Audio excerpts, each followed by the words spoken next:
Hello and welcome to Kendra's Card Challenge number 7 video hop and giveaway.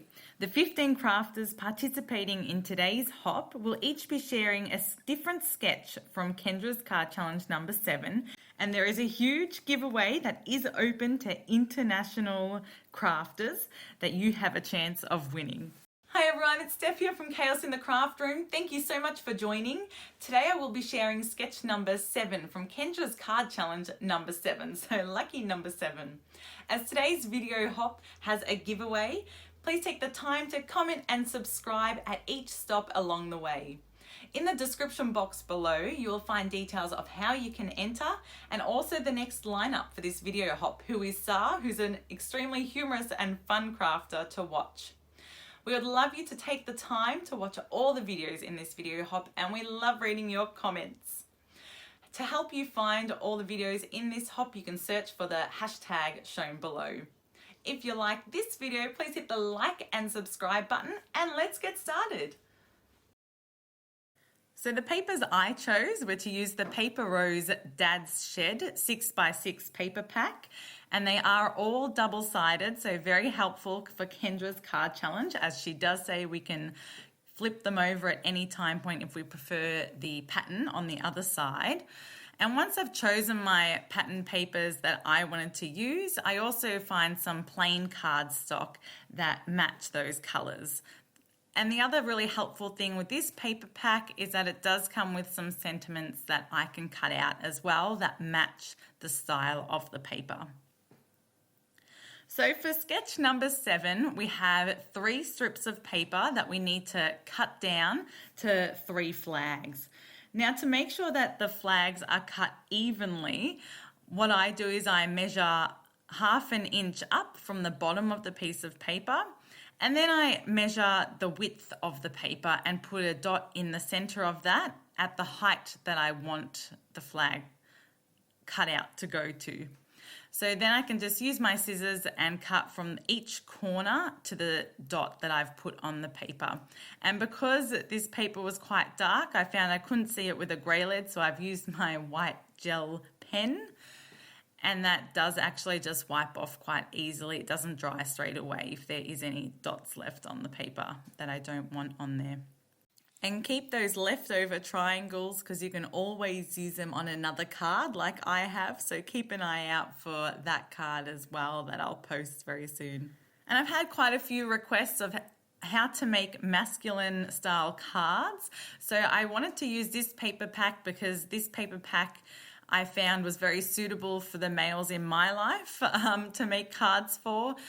So I wanted to show just how easy it is to create some cards using these sketches and just pick a pattern paper set that matches the type of cards that the males in your life would like. So for this sketch, we have 3 pieces of plain paper that we need to cut out as per this Kendra's sketch. And what I first do when I first try and figure out how I want the card to look is I lay them down next to each other and not glue anything down and just get a feel for how it looks. I found that my flag to the right was a bit on the light side, and when I flipped it over it was dark, so then the dark and light shades on both sides of the cards were more even if I flip that one over. So we can do that as per Kendra's instructions. And for the center flag, I just thought it was also quite dark and didn't stand out quite enough. So Kendra does say we can swap this out for a plain piece of paper if we want to, that's cut to the same shape. Or what I've done is I've just actually gone over the edges with a white gel pen just to create a bit of a defined border, as there's no paper borders for this sketch. And this specific paper is quite shiny and slippery, so the white pen does struggle a bit to write on the paper, so I just scribble on a scrap bit of paper every so often to get it going again. So we then need to find a feature piece, and as my papers are quite busy and dark, I wanted to keep it quite simple, and so I've just used a very light sort of grid style paper to cut out a shape, which I'll put a little sentiment on or embellishment on top, and then I just ink blended the edges with a bit of grey. And I find for this card, this sentiment strip, if it does have to sit next to that little feature shape, that it can't be too long depending on the shape of your feature shape. So I've just placed mine slightly above. And then I thought I'd just add a longer sentiment down the bottom there in the gap. I thought it was a nice place to add a little bit more of a sentiment, but of course you can leave it blank or add something else down there as well.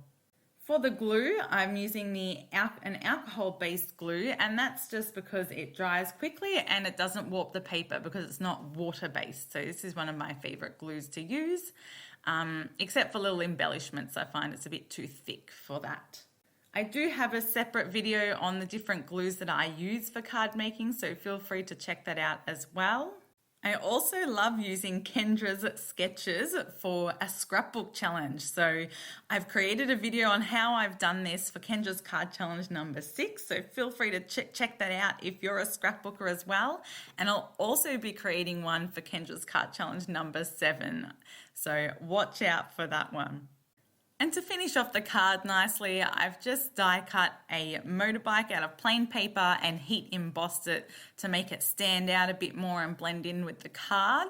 And for heat embossing, I just have a heat embossing box because that way it prevents the powder from going everywhere. So you'll certainly see that in numerous other videos that I have if you are interested in how I do that and any tips and tricks I have with heat embossing.